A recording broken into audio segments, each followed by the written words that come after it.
By now, we're all too familiar with the Western narrative on Xinjiang and the so-called re-education camps. Many Western reports suggest that this is little more than a quote-unquote Nazi concentration camp where people inside are going through hell. Now, what better way to verify some of their claims than to actually get to the heart of it all? This is Kashgar, a predominantly Uyghur Muslim city in southwestern Xinjiang. To begin with, most Western reports suggest people inside these education centers could be there indefinitely. Now, local officials said the vast majority of the attendees have actually picked up a skill, completed the program, and went home. We traveled across Xinjiang in the past few days and actually found some of these attendees. 26-year-old Rukia Yakub spent 10 months in the education center.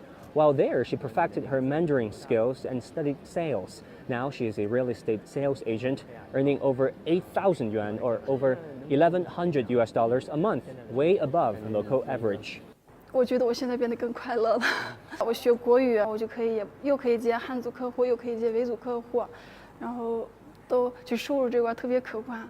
Another claim was that after these training programs, some Uyghurs are still missing. Still no info is gathering steam on Western social media. We questioned local government officials about this.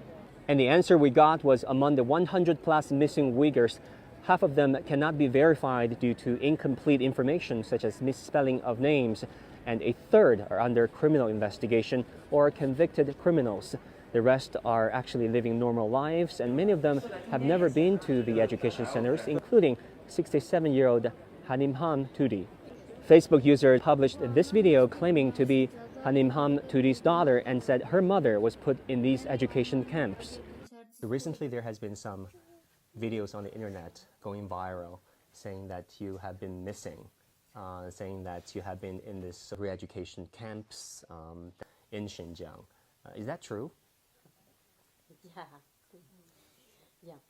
Nicht bağımdı.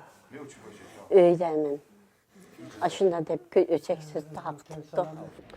Also, many Western sources say China has detained anywhere between 1 to 3 million Uyghurs, a figure repeated so many times that it is almost considered a fact. Now, according to Gray Zone, an independent agency dedicated to investigative journalism, these figures, these claims, are largely based on two highly questionable studies.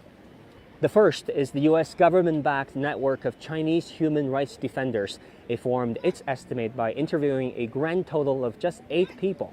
I'm no economist, but 8 people doesn't sound like a great sample size.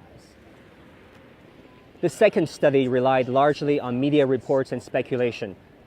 Its author, Adrian Zenz, is considered a far-right fundamentalist Christian who opposes homosexuality and gender equality, and who once said he is led by God on a mission against China. There's not just misinformation, but disinformation out there. This video, claiming to be a Chinese police beating a Muslim for reading Quran in his house, got millions of retweets and likes. But independent studies showed this was actually an Indonesian police beating a local thief. What's more, pictures purported to show Uyghurs in Xinjiang's detention camps turned out to be doctored photos during a protest in Turkey and at a migrant shelter in Thailand. It is difficult to see the full picture of a region as diverse and complex as Xinjiang in the first place, and this Western propaganda doesn't make things much easier. 王冠 CGTN, Kashgar, Xinjiang.